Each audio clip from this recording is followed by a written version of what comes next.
نو عن سعید ابن جبیر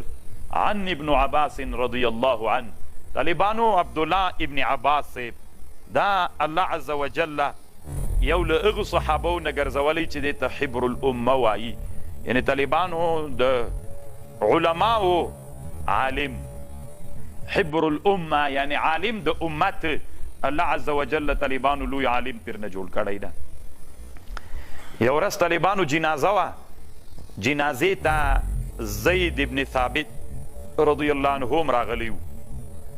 او عبداللہ ابن عباس رضی اللہ عنہم راغلیو زیدم راغلیو او څوکم راغلیو عبداللہ ابن عباس بم راغلیو نو دلتا جنازه زید رضی اللہ عنہ کړله چې وای کړه دی په اوخه باندې سپور سو چونکه په علماو کې په صحابو کې زید تم الله ډیر لوی علمیت ورکړیو نو دا دی اوخه پاړی عبداللہ ابن عباس ابن ولیو نو هغه ورته ویلې زید رضی الله عنه ورته ویلې وای لا تفعل ابن عم رسول الله پرېږده پاړی اے د الله د رسول د تره زویه پاړی پرېږده شرم د ته د خاندان د نبوت سړی دی ما د اوښې پاړی تا نیولی ده نو ده ورته ویلې امرنا ان نفعل بعلمائنا مونږ ته الله امر کړی ده په دې باندې چې مونږه داسې کار وکړو له علماو سره مو لکه دا زه چې کوم په دې مونږ ته امر سوی چې د علم و د علماو احترام و عزت وکوي نو دومره تواضع پکې وه په جنازه کې د خلق راغلی دي زید رضی الله عنه په اوښه ناست عبدالله ابن عباس پړی نیولی نو هغه ورته ویلې زید رضی الله عنه نو وایي لاس دې راکړه لاس یې چې ورکړو طالبانو لاس یې ترېنه مچوک فقبل زید بن ثابت یده وقال هكذا امرنا ان نفعل باهل بیت نبینا نو مونږ ته امر سوی چې خاندان د نبوت هم دغسې هغه وکړو عزت وکړو نو طالبانو د صحابو دا ژوند چې ده دا داسې یو ژوند چې انسانانو د مسلمانانو دپاره یو معیار ده یو مذهب ده یوه لاره ده متقابل احترام باید سره وي که له هغه طرف نه استاز ده د بل طرف نه بیت شاګرد مسافر ده د دوی احترام وسي په ټولنه کې هم داسې ایخوا نه سپین ږیری ده ایخوا نه دوی د ځوان باید احترام ولري او شفقت ولري له دې خوا نه توقیر وي واړه باید د سپین ږیرو احترام ولري ځکه د سپین ږیرو احترام واجب ده خو له دې طرف نه طالبانو باید څه وي شفقت موجود وي او په صحابو رضی الله عنهم کې هغه د څومره ښه مثال موجود و د هغه طرف نه اوښې پړی ونیول سو د دې بل طرف نه زید راجګ سو د ابن عباس لاس یې مجو که وایي هکذا امرنا ان نفعل باهل بیت النبی باهل بیت نبینا صلی الله علیه وسلم طالبانو د عبدالله ابن عباس رضی الله عنه په مناقبو کې بیخي ډیرو کتابونو مثلا یو لغه علماو نه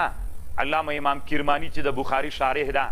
کرمانی کې طالبانو دا قصه لیکلې چې زه درته کوم او دا د تاریخ په ډیرو کتابونو کې شته امام الذهبي رحمه الله لیکلې ابن حجر دلته الاصابه فی التمیز الصحابه کې لیکلې کله چې عبدالله ابن عباس په طائف کې وفات سو د قبر طائف شریف کې د طالبانو او د قبر سره نږدې یو جومات جوړ ده ډېر لوی جومات ته طالبانو الله مو ور وله طائف ته چې لاړئ مسجد د عبدالله ابن عباس صاحب ډېر لوی جومات ده دې جومات ته چې ورغلل دا جنازه یې چې راوړله نو دې جنازې کې یو مرغه راغی یوه چوغکه یوه مرغه راغی او دا د هغه ته ورننوته د کفن ته ورننوت لږ وخت چې ووته طالبانو دا یاد چې کله مو وایي مړی دفن که مرغه بیرته راونوته مړی مو چې دفن که دا آیات له قبر نه راوته یا ایتها النفس المطمئنه ارجعی الى ربک راضیة مرضیه فادخلی فی عبادی وادخلی جنتی دا مرغه راغی او د ده په ناش کې ننوت بیا تر ونوت چې دفن مو که د قبر نه دا غږ راوته یا ایتها النفس المطمئنه ارجعی الى ربک راضیة مرضیه فادخلی فی عبادی وادخلی جنتی نو الله عز وجل عبدالله ابن عباس رضی الله عنه ته دومره لوی منقبت ورکړي او یو له هغه صحابو نه عبدالله ابن عباس چې عبادله صحابه دي یو عبادله طالبانو محدثین دي یو عبادله عند الفقهاء والاصولیین دي دوی په عبادلهو کې هم داخل ده یعنې څلور هغه لوی صحابه علما صحابه که نه په صحابو کې عبدالله نومي صحابه تر 300 پورې کسان ولته نه عبدالله نومي خدای الله عز وجل یو ځانګړی خصوصیت ورکړي نبی علیه السلام چې کله وفات سو د ده 14 کاله عمر و 14 کلن و کشر و طالبانو